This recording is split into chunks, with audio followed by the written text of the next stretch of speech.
Chers élus de Dieu, nous avons l'honneur de venir partager avec vous ces thèmes.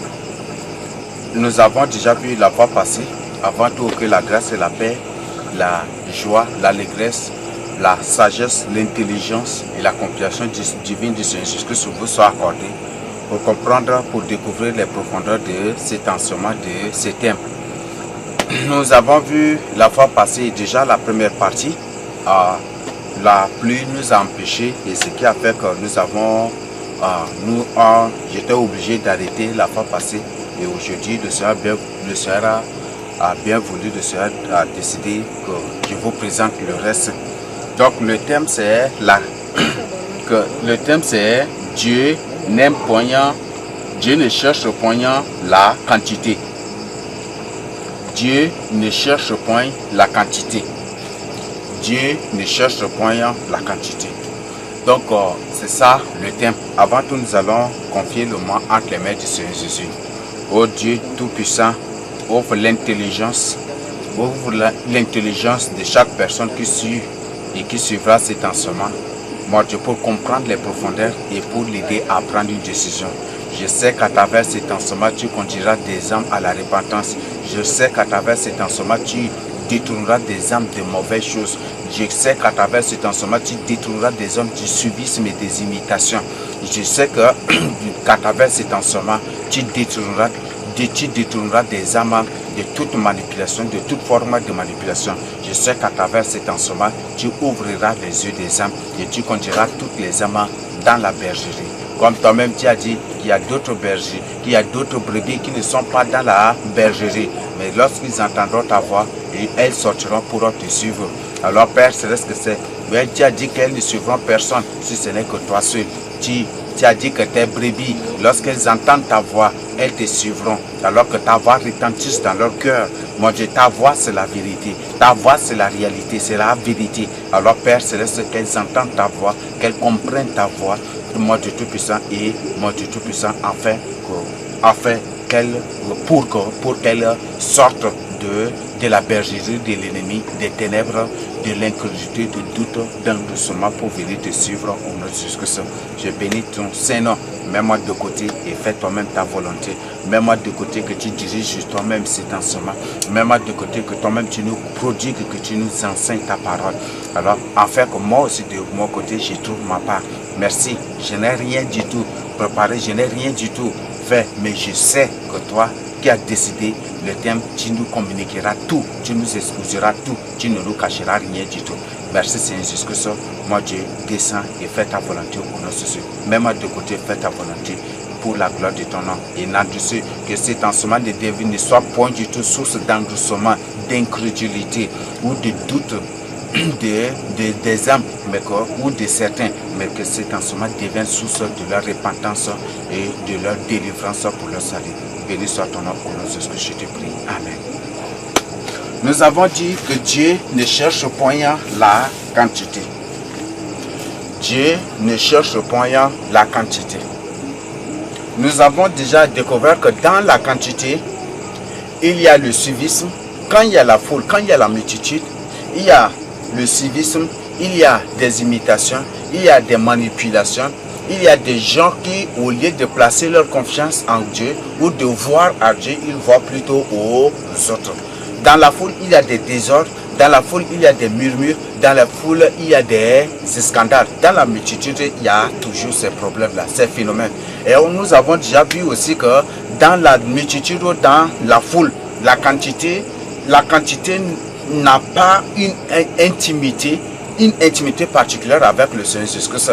La quantité n'a pas une intimité, mais c'est sauf la qualité qui a une intimité particulière. La quantité contre, quand il y a beaucoup d'exemples dans la Bible, quand il y a la quantité, il y a des gens qui suivent comme ça les autres. Ils ne connaissent pas, ils ne savent pas pourquoi ils se sont engagés, pourquoi ils sont là parce qu'ils ont vu la foule et qu'ils sont là et il faut faire comme les autres font. Et c'est ça le problème de la quantité. Donc c'est pour ça, non, bibliquement, bibliquement et dans les paroles du Seigneur Jésus-Christ, on trouve que le Seigneur ne veut point du tout la quantité, il veut plutôt la qualité, parce que la qualité a une intimité particulière avec lui. La qualité est caractérisée par l'obéissance. C'est ça la qualité, c'est l'obéissance à sa parole, l'obéissance à la voix, à la vérité, c'est ça la qualité. Donc c'est ce que le Seigneur cherche de chacun de nous. Et quand on parle de l'obéissance, on parle de la sanctification. Quand on parle de la sanctification, on parlera de la sainteté. Quand on parle de la sainteté, après c'est la perfection. Et c'est ça la qualité que Dieu veut de nous. Mais quand on parle de la quantité, il y a des gens même âgés. Il y a des gens qui font des ministères, qui ouvrent des églises, qui font ceci, juste pour avoir des quantités. Et qu'est-ce qu'ils disent? Même certains qui disent que non, il ne faut pas que les gens s'islamisent, il faut que tout le monde devienne chrétien. Vous voyez? Donc les gens cherchent la quantité. Ils veulent que dans leur pays, là, qu'il y ait beaucoup de chrétiens. Donc c'est ça. Et c'est ça, le but, c'est qu'on... Et bon, c'est pas une conversion, mais une conversion au terme païen. Donc,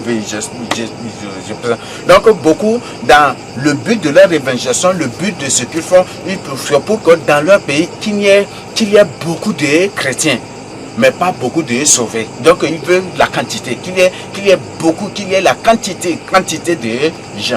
Donc, il veut que le nombre de chrétiens soit nombreux, que les chrétiens soient nombreux au-dessus. Là, pour dire que voilà, le pays, c'est un pays chrétien. C'est ça, cette guerre-là. C'est pour ça que les musulmans investissent, les chrétiens aussi évangélisent juste pour eux ce conflit religieux.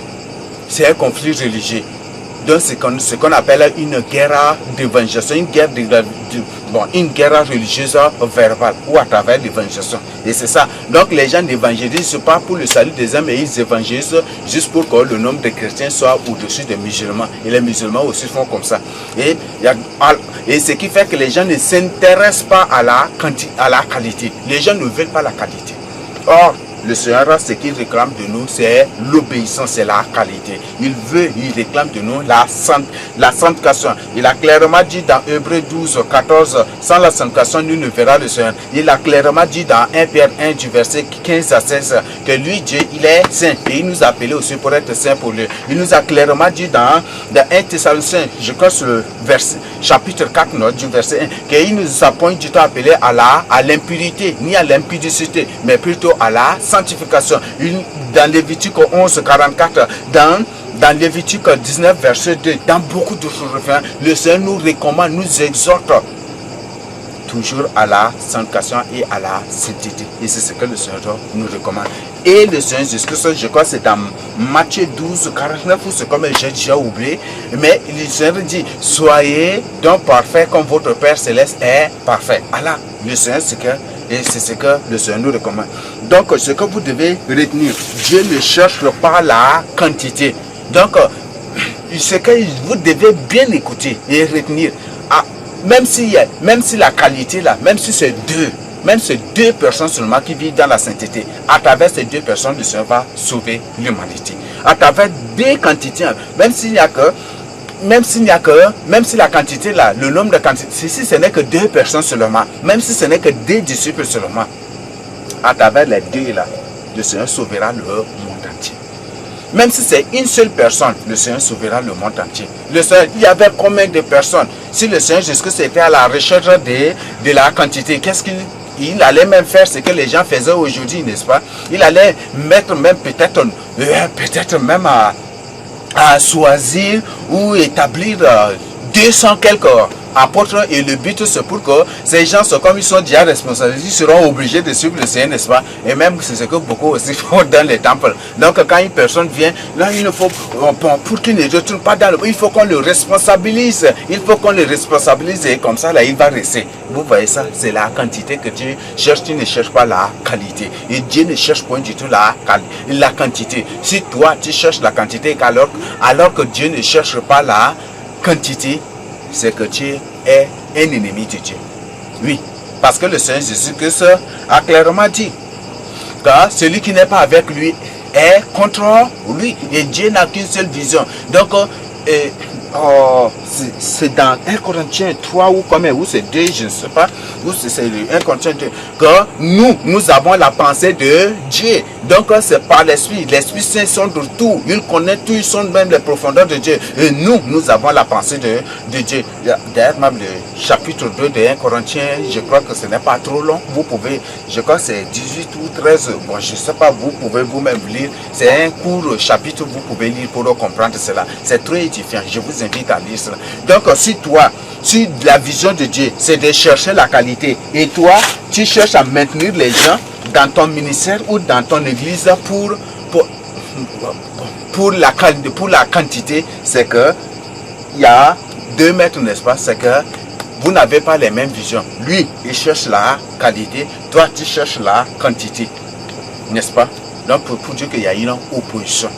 Et ce qui fait que la doctrine de Dieu sera toujours différente. Et ta doctrine en toi, puisque toi tu cherches la quantité, ta doctrine en toi va être différente par rapport à celle de Christ. Et c'est ça le grand problème. Donc, c'est que je tiens à vous informer, même si nous les élus, même si nous sommes 2, même si nous sommes 1, nous sommes 5, nous savons et nous reconnaissons qu'à travers notre qualité, qu'à travers la qualité que nous sommes, le monde entier nous allons sauver. Oui. Nous allons sauver le monde entier. Peut-être que les gens vont dire, non, tu es en train de blasphémer. Il n'y a qu'un seul sauveur. Peut-être que les gens vont se mettre à dire cela. Mais c'est ce que je tiens à vous dire. Même s'il n'y a que 2, même s'il n'y a que 1. De 1 là, si c'est une qualité, c'est la qualité de Dieu. Si c'est la qualité que Dieu veut, cette qualité-là va sauver tout le reste. C'est ce que je tiens à vous informer. Donc, nous ne sommes pas à la recherche de la quantité, mais on cherche plutôt la qualité.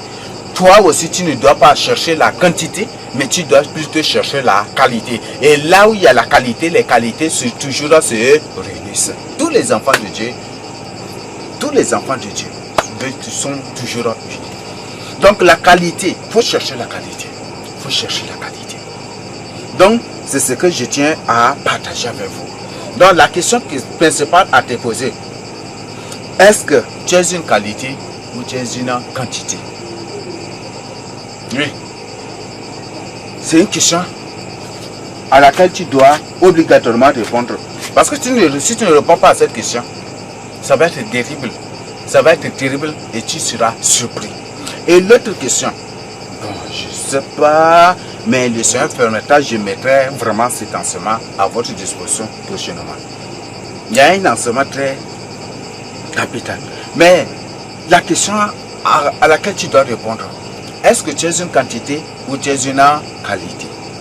C'est ce que tu dois chercher. Et c'est toi-même maintenant, à toi maintenant de te vérifier. Donc Dieu ne cherche pas la quantité. Et toute personne qui est une qualité de Dieu, qui est une qualité que réclame la parole de Dieu, qui est une qualité que réclame Dieu lui-même, c'est une personne qui ne suit pas les gens. Quand Dieu parle, même si Dieu a à travers une qualité, lui dit, suis-moi, directement il va se lever pour le suivre parce que c'est là, il sait que c'est la vérité. Quand il y a la quantité aime toujours suivre. Hein, c'est le suivisme et les manipulations. Quand il y a la quantité, oh, est-ce que lui là c'est vrai? Est-ce qu'il est toujours? Personne ne cherche une intimité avec le Seigneur, mais chacun des membres de la quantité cherche à écouter des autres. Est-ce que à écouter ou à recevoir ou peut-être à écouter une confirmation ou une affirmation ou une déclaration sur celui-là qui est la qualité que Dieu a établie. Et c'est ça. Et quand les autres disent non, c'est un faux prophète, et lui, comme il écoute, c'est la majorité qui dit que c'est un faux prophète, lui aussi va se mettre à dire que c'est un faux prophète, parce que c'est la quantité qui a dit que c'est un faux prophète. Même si Dieu n'a pas dit que c'est un faux prophète et que la quantité a dit que c'est un faux prophète, Dieu là, il a tort, mais c'est la quantité là qui a raison. Donc lui, il préfère suivre la quantité. Et c'est ce qui se passe aujourd'hui. Oui. Aujourd'hui, les gens ne cherchent pas des informations, ni des confirmations, ni d'affirmations de la part de Dieu, de la bouche de Dieu. Non. Les gens cherchent ça auprès des autres. Non, non, non, j'ai lu lui là. Est-ce que c'est un frère serviteur de Dieu? Et les gens se livrent à des espionnages, au sondage, à des trucs. Et c'est comme ça, c'est ça le comportement de la quantité. C'est ça. Parce que là où il y a la foule, là où il y a la quantité, il y a toujours le doute, l'incrédulité, des manipulations. Et c'est dans la quantité toujours que Satan se sert, que Satan apparaît pour manipuler terriblement. Et quand les yeux de ces gens s'ouvrent, c'est déjà trop tard. Oui, Satan apparaît toujours dans la quantité pour manipuler. Oui, c'est le vrai qui est là, mais il va dire que c'est le faux. Et il va manipuler. Et il y a toujours de manipulation. Quand on parle de la quantité, on parle obligatoirement de manipulation dans ça. On parle toujours et obligatoirement. On parle de manipulation, même du suivisme, des imitations. On parle toujours, dans la quantité, on parle toujours des faux rapports. Oui, dans la quantité, c'est toujours ça. Mais quand la qualité, dans la qualité, c'est la crainte de Dieu. La qualité, c'est la crainte de Dieu. La première caractéristique de la qualité, c'est la crainte de Dieu. L'obéissance, la sanctification, la sainteté, la perfection, c'est ça. Donc, pose-toi la question, moi, est-ce que je suis une qualité ou je suis une quantité? Si tu dis que tu es une qualité et que tu suis les gens, tu écoutes les on-dit, tu écoutes les fausses accusations, tu écoutes les fausses accusations, toi-même tu rapportes les fausses accusations contre la vérité, contre ceux-là que Dieu a établi, ou contre la vraie église de Dieu, contre la vérité. Tu es une quantité. Et ce qui t'attend, c'est le pire. C'est le pire. Dans la quantité, là, même 2-3 personnes peuvent seulement, assez facilement s'élever et manipuler. J'ai déjà parlé. Corée, Datam et Abiram, ils sont seulement 3, n'est-ce pas? Ils sont seulement 3, mais ils ont manipulé combien de personnes? Vous voyez ça? Dans la quantité. Maintenant, autre exemple, nous avons ces exemples aussi que nous allons voir. Nous avons l'exemple des espions qui ont été envoyés. Les 10, quand ils étaient venus, les 12 de leur retour, les 2 étaient David. Les 2 avaient témoin et ils conseillaient le peuple, ils fortifiaient le peuple à compter sur Dieu, mais pas sur les armes ni sur eux-mêmes. Mais les 10, c'est la quantité, n'est-ce pas? Et ces 10-là ont manipulé combien de gens? C'était toute une multitude, sauf Moïse, sauf Aaron, sauf Josué, Caleb. C'était seulement les 4. Tous les autres là, ils cherchaient même à tuer Moïse. C'est combien de personnes qui ont manipulé? Donc quand on parle de la quantité, on parle toujours de manipulation. On parle dans la quantité, il y aura toujours des manipulations. Oui. Ce que Dieu cherche de toi, c'est d'être une qualité. Pose-toi la question, est-ce que je suis une qualité? Ne te laisse pas manipuler. Ne te laisse pas influencer. Ne te laisse pas être une qualité, une quantité. Mais deviens une qualité. C'est ce que Dieu cherche de toi. Donc, nous avons déjà vu d'autres points. Au point 2, nous avons dit pourquoi Dieu cherche-t-il la qualité. Nous avons déjà vu les raisons et je viens d'expliquer aussi. Au point 3, pourquoi n'aime-t-il pas la quantité? Nous avons déjà aussi exposé et c'est ce que Dieu a partagé avec vous. Dans la quantité, il y a toujours des manipulations. Il y a des faux rapports. Il y a toujours des fausses accusations. Il y a toujours des opinions. C'est ça. Ce qui caractérise la quantité. Donc, devant la foule, la multitude aime toujours donner son avis, des opinions, critiquer, murmurer, scandaliser, suivre les autres, imiter les autres, et même manipuler les autres. Et il y a beaucoup de choses. Ça caractérise la quantité. Donc, dans la quantité, il y a ces choses abominables. Dans la quantité, il y a des faux rapports, il y a des fausses accusations, il y a des manipulations, il y a des gens qui, au lieu de chercher eux-mêmes, ils cherchent, au lieu de chercher auprès de Dieu, ils cherchent auprès des autres parce que ce sont auprès des autres, c'est mieux qu'auprès de Dieu. Pour eux, hein, c'est ça. Et ils partent.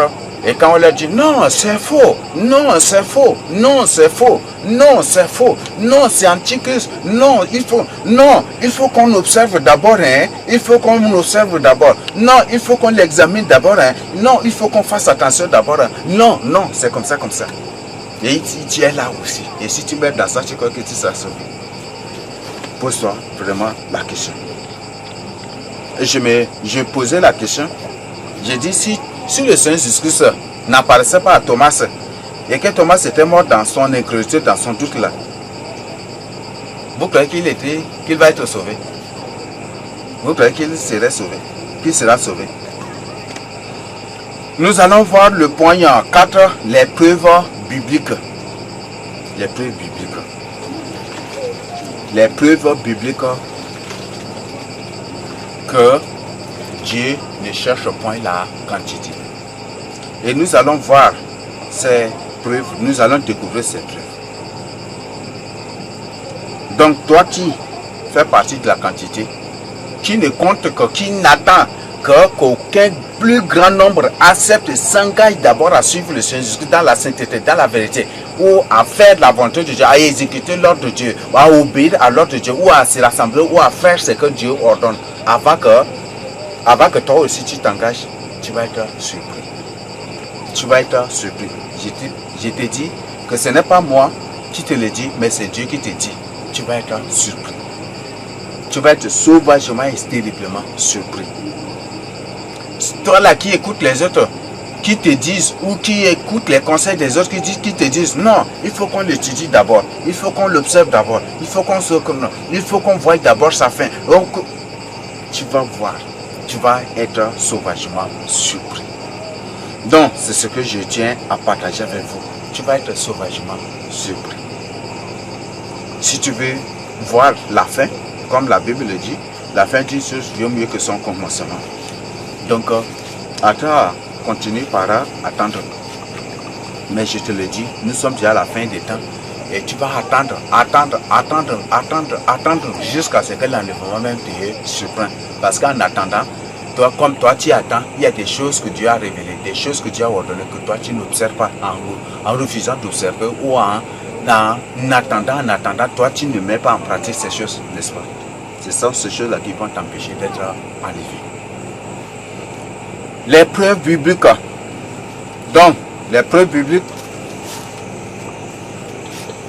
de la non-recherche de la quantité, non? Le thème c'est Dieu ne cherche point la quantité. Donc, les preuves bibliques de la non-recherche de la quantité. Au point A, nous allons lire Matthieu 22, 14. Maintenant, nous allons lire les références. Et ça va vraiment nous aider.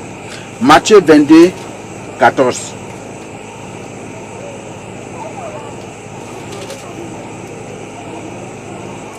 Car il y a beaucoup d'appelés, mais peu de lits.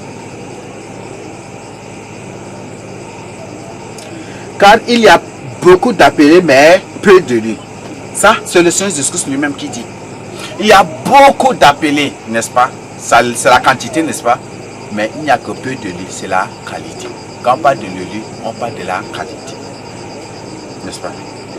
Quand on parle de le lit, on parle de qualité. Quand on parle des appelés, on parle de la quantité.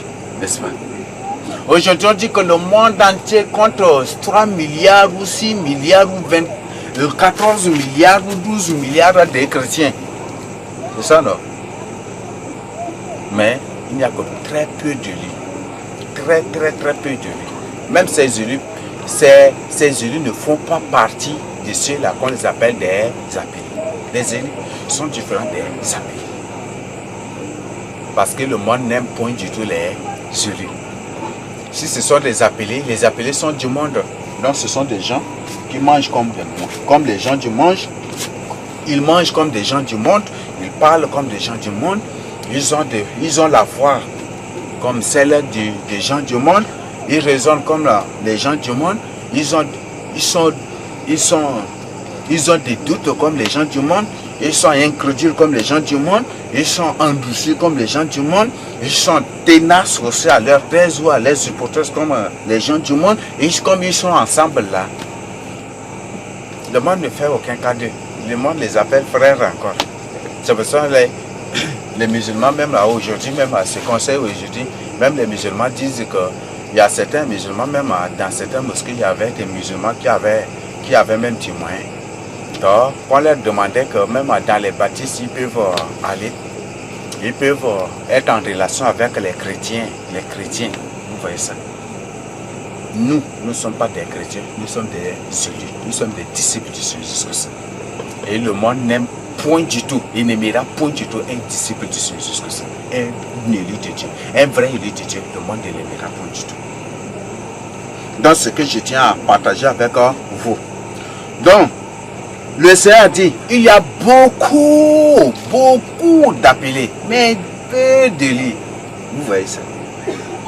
Donc, quantité de gens qui disent, nous sommes des disciples du Seigneur, nous sommes des chrétiens, nous sommes des prophètes, nous sommes des apôtres, nous sommes des femmes de Dieu, nous sommes des hommes de Dieu, nous sommes des filles de Dieu, nous sommes des fils de Dieu, nous sommes des ceci, nous sommes des cela. Mais il n'y a que des très peu, il n'y a que peu d'eux. C'est ce que le Seigneur dit. Vous voyez. Autant d'Élie, n'est-ce pas? Bon, on prend Élie, il y a Élie. On prend Élie. On prend qui? Autant d'Élie. Bon, je prends l'exemple de Michée devant le roi Akab. Il y avait combien de prophètes là? N'est-ce pas? C'est la quantité, non? Et par ces prophètes-là, il y a un prophète qui connaît la vérité, mais qui manipule cette vérité. Quand Michée lui a dit, quand Michée avait exposé la vérité, que non, que c'est un esprit qui est venu pour séduire Akab, qu'est-ce qu'après il dit? Que par quel chemin, non, c'est l'esprit est sorti de moi pour te parler. C'est pour dire que lui-même, il connaît. Il sait que c'est. Mais c'est lui qui manipule tout cela. N'est-ce pas? Il a manipulé combien de gens? La quantité. Oui, va, l'Éternel a dit, va, tu gagnes. Et voilà. Et la qualité n'était qu'une seule personne. Et suivi de Josaphat, le roi. Et ce que je tiens à vous informer, la quantité est beaucoup plus écoutée. Parce que le monde aujourd'hui, si vous êtes 20 contre 2 personnes, et si vous-même vous enseignez de mensonges, vous enseignez de n'importe quoi contre, et vous racontez tout, vous subornez, vous faites tout contre les deux qui sont dans la vérité. Tout le monde entier va croire que les 20 là sont dans la vérité. Parce que c'est un principe. On dit que c'est la majorité qui remporte, n'est-ce pas? La majorité qui gagne, non? Et ça, c'est ça, n'est-ce pas? Ces langages-là, ou ces dictons-là, les gens n'ont pas approfondi cela pour comprendre. Non, parce que c'est beaucoup qui combattent la vérité. Donc, c'est beaucoup-là est dans la vérité. Oui, beaucoup combattent la vérité, combattent ceux-là qui sont dans le vrai. Et le monde va dire que oui, comme c'est beaucoup qui combattent le vrai, la vérité, ce beaucoup-là c'est ce beaucoup-là qui est dans la vérité. Et les deux là sont dans le mensonge. On va les qualifier des sectes. Et c'est ce qui va se passer. Oui, là c'est ce qui se passe même déjà aujourd'hui. Riez bien, tout ce que je tiens à vous informer, toute quantité finira en enfer. Même si tu mènes une vie de sanctification à demi-moitié, à moitié, ou à quoi, à un quart ou à combien, tu finiras par aller en enfer. C'est ce que je tiens à t'informer. Si tu ne fais pas partie de la qualité. Nous allons lire Jean 4, 23 à 24. Jean 4, 23 à 24. Mais l'heure vient, et elle est déjà venue, où les vrais adorateurs adoreront le Père en esprit et en vérité, car ce sont là les adorateurs que le Père demande. Dieu est esprit, et il faut que ceux qui l'adorent en esprit et en vérité. Une seule question que je tiens à vous poser. Est-ce que le monde accepte la vérité? Est-ce que le monde entier, est-ce que l'humanité accepte ou croit à la vérité? faux, n'est-ce pas? Même toi-même, tu ne crois pas la vérité. Quand on te dit la vérité, tu doutes, tu t'endurcis, tu attends d'abord la confirmation des autres, ou tu attends à ce que les autres acceptent d'abord, tu t'engages, c'est ça, non? Là, tu fais partie, n'est-ce pas? Tu mènes cette vie, et tu mènes, et tu viens, tu prends ton temps pour adorer le Seigneur. Tu crois, est-ce que c'est une adoration ou une prière qui est agréable vraiment au Seigneur? Dans ceux-là qui adorent le Père en esprit, en vérité, ce sont là, c'est la qualité. Ne sois pas de la qualité. L'heure est venue. Ou ceux qui...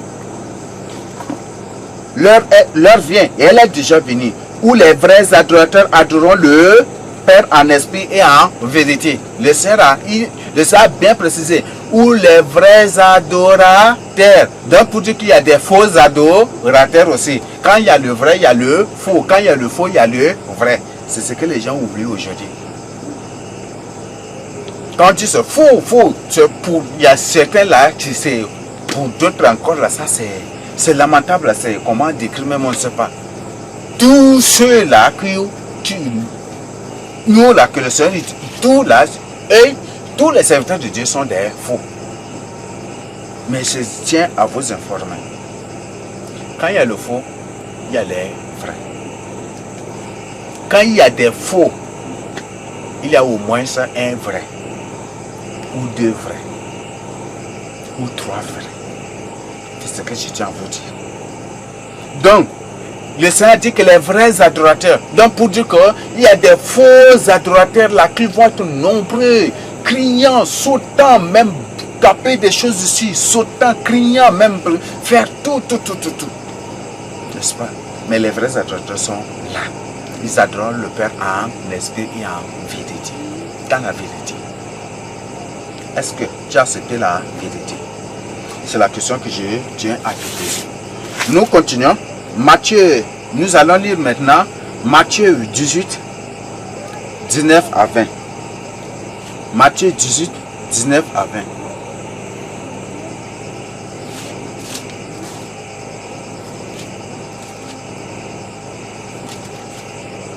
Matthieu 18, 19 à 20. Je vous le dis encore, si deux d'entre vous s'accordent sur la terre pour demander quelque chose quelconque, elle leur sera accordée par mon Père qui est dans les cieux. N'est-ce pas? Si deux. Le verset 3 nous dit, car là où deux ou trois sont assemblés à mon nom, je suis au milieu d'eux. C'est un code. Car là où deux, le Seigneur a dit, s'il s'agit de condamner une personne, pour juger une personne, il faut d'abord deux ou trois témoins. Le Seigneur aime beaucoup parler en ces codes-là. Deux ou trois. C'est pour t'informer que dans le monde entier, si tous sont corrompus, tous sont des chercheurs d'argent ou des chercheurs scientifiques d'argent, si tous sont des corrompus, si tous sont des... Il y aura au moins deux ou trois qui seront dans la vérité. Deux ou trois qui sont dans la vérité, dans la sainteté, dans la perfection, qui cherchent vraiment Dieu, qui servent véritablement Dieu. C'est un code que tu dois comprendre. Donc, même si c'est tous qui se sont corrompus, le Seigneur nous rassure déjà qu'au moins il y a deux ou trois qui sont dans la vérité. Je ne crois pas que tous sont des faux. Il ne devient pas une quantité pour suivre les gens.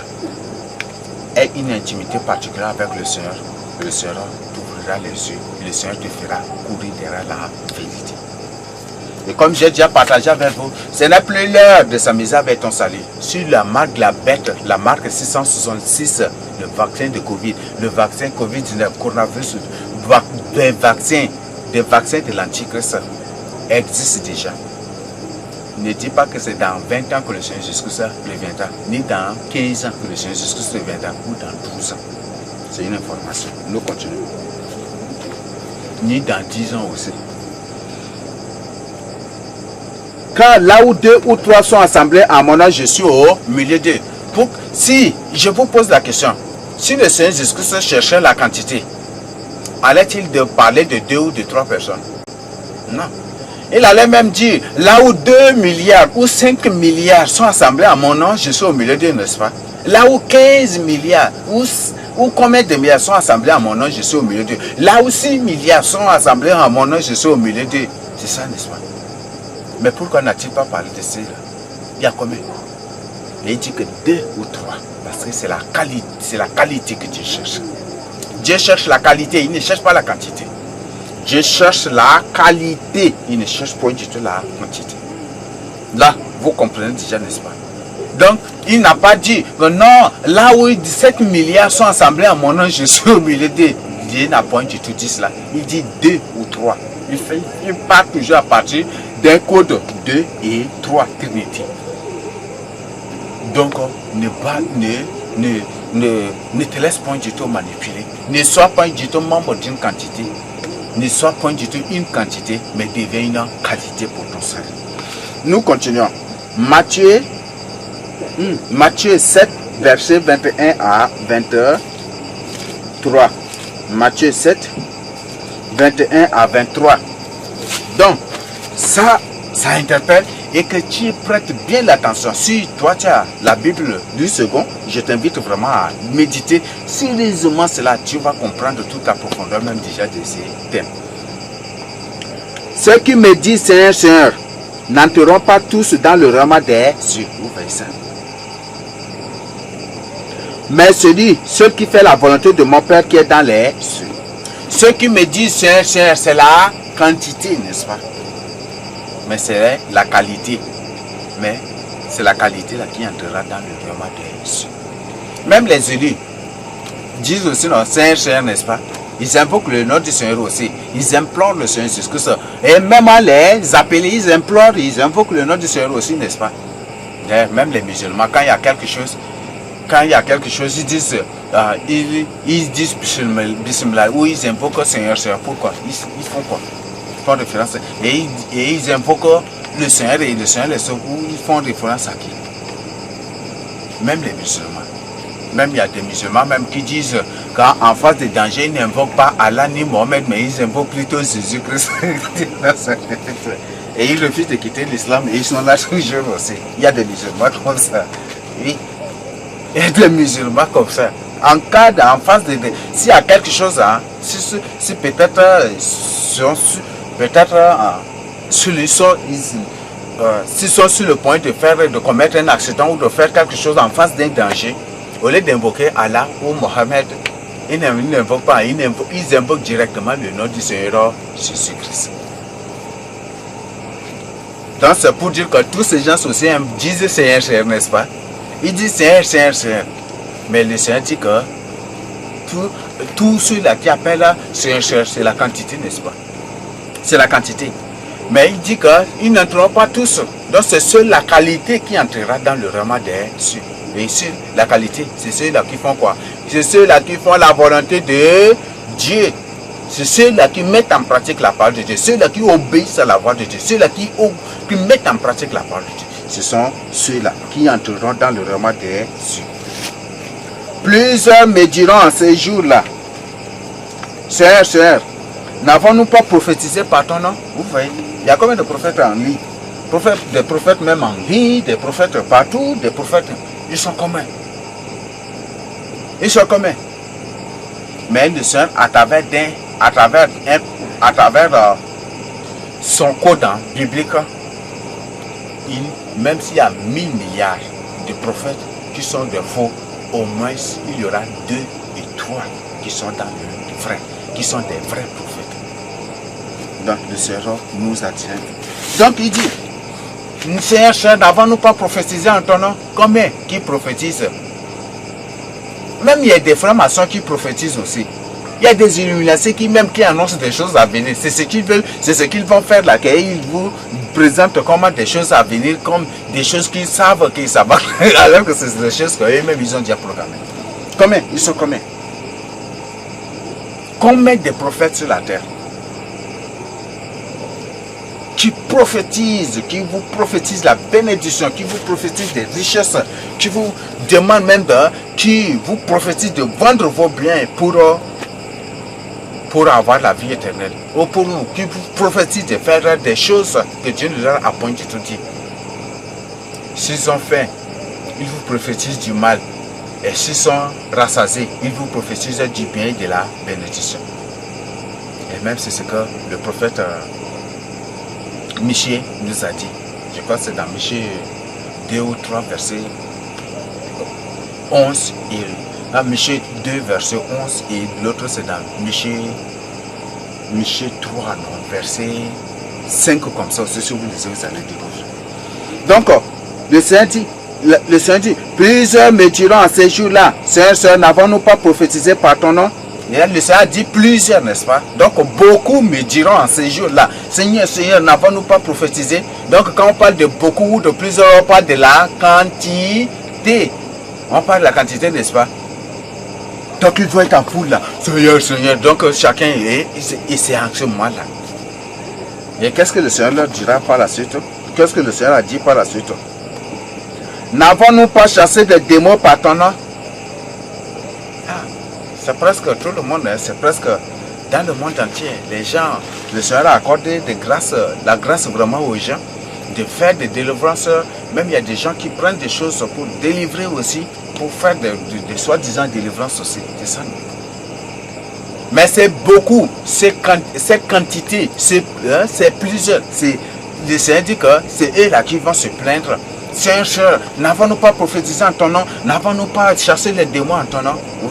Tu as aussi le don de guérison, n'est-ce pas? Peut-être le don de délivrance, le don de ceci. Mais le Seigneur va te pour. Mais si tu fais partie de la quantité, à la fin de temps, toi-même là, tu vas venir te présenter devant le Seigneur. Seigneur, moi n'avais-je pas chassé tel démon de telle personne, n'avais-je pas délivré telle personne, fais ceci. Toi-même, tu vas te mettre à étaler tout. Peut-être croyant que le Seigneur n'est pas au courant de cela. Pour l'épater ou pour faire quoi, on ne sait pas. Mais le Seigneur finira par te dire, retire-toi, l'œil de moi. On continue.